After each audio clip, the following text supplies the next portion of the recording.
Greetings everyone, this is Julie Hall, the Estate Lady, and today we're going to be talking about the top 10 ways that you can help your elderly parents before a crisis occurs.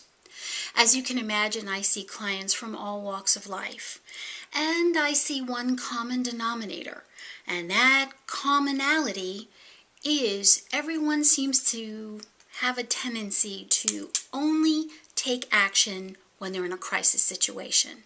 When they're in a crisis mode, hasty decisions have a tendency to happen, and hasty decisions can be alleviated or at least greatly minimized with a little bit of forethought and a little bit of planning.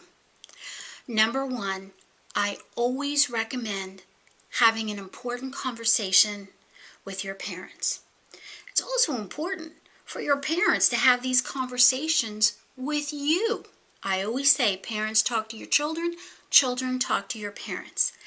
But I always hear from the kids, the boomer children, of which I'm one of them, I really don't know how to bring it up, Julie. What do I talk about? I feel like I'm stepping on them and I'm overstepping my bounds. They're such a private generation that never discusses finances or living situations.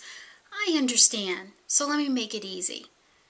It's going to sound a little corny, but as long as you come from a place of love and concern, and you start bringing up these topics slowly, not all at once. Mom, Sue and I are a little concerned about this issue. And we want to make sure that we fully understand what your wishes are, because we don't ever want to be left to guess. It's important that we do our best to honor what you want. And whatever the topic is, just approach it with care and concern and a whole lot of love.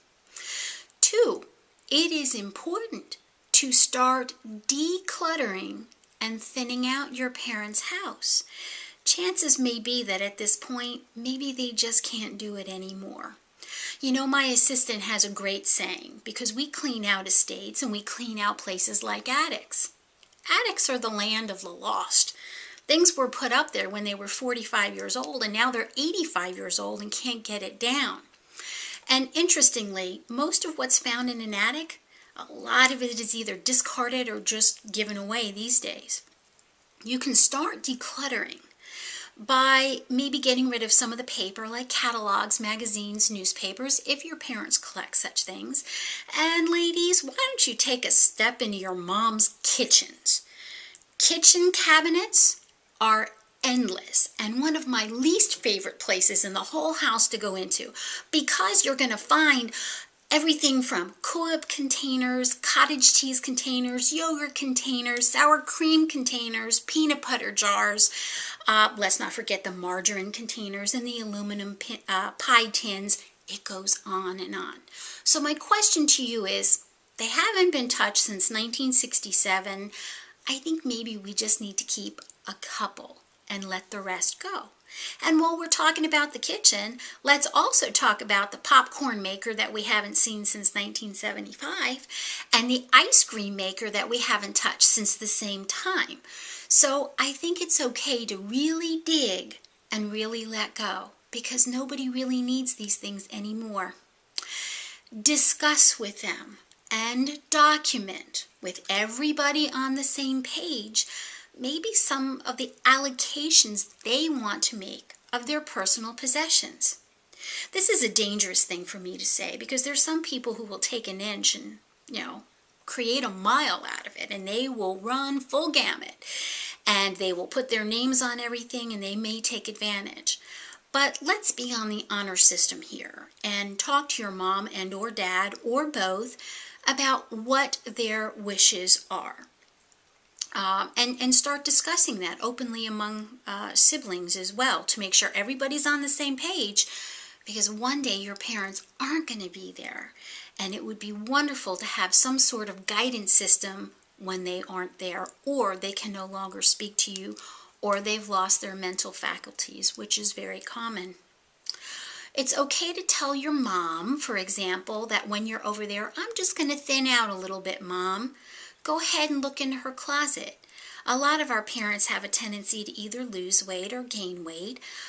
We all know, and we're guilty of it too, that in the back of our closets, we've got all sizes of clothing and shoes and purses and coats that we just never use anymore. Styles change, and it's time to dress the less fortunate. And, make mom a part of it if she's willing. Mom, you don't wear these anymore. You haven't worn them in years. Let's give it to someone who could really use it, because there are so many people in need right now. It's very important that we give it to those that do need it. If your parent has already moved out of the house or passed away, you can begin the process of cleaning out the house by beginning to separate things into piles. This is a little dangerous and dubious, because I always encourage that you enlist the assistance of an estate professional who can help you with these decisions. What's going to be sold, what's going to be kept, and what's going to be donated, and let's add a fourth, what's going to be discarded or thrown away. But get a professional in on that before you actually do any of the throwing away. And when in doubt, hire a personal property appraiser. This is an objective third party who has no interest in purchasing any of this property, and they can offer advice on numerous levels to you on heirloom quality, what things should sell, what they should sell for in your particular market and in this economy. Very important and well worth several hours of their time. Continue to keep in touch with your siblings and keep everybody on the same page and everybody informed. What you share with one, you really need to share with everyone. Because if you leave somebody out of an email or somebody out of a teleconference, noses are going to get out of joint, people are going to be offended, and remember, it always comes down to the perception of that individual or family member, and that's when things start turning sour, and they just don't remain angry the week of mom's funeral. They remain angry the remainder of their lives, and that can really interfere in familial relationships. And finally, as I began this, come from a place of love and concern. It's very important that we recognize and we're honest with ourselves that this is not about us. It has nothing to do with us. It's about them. It's about what they want. And if they've passed, it's about honoring what they want. Which brings us back to number one. Talk about what they want. I hope this helped you, and I hope you have a wonderful day. See you next time.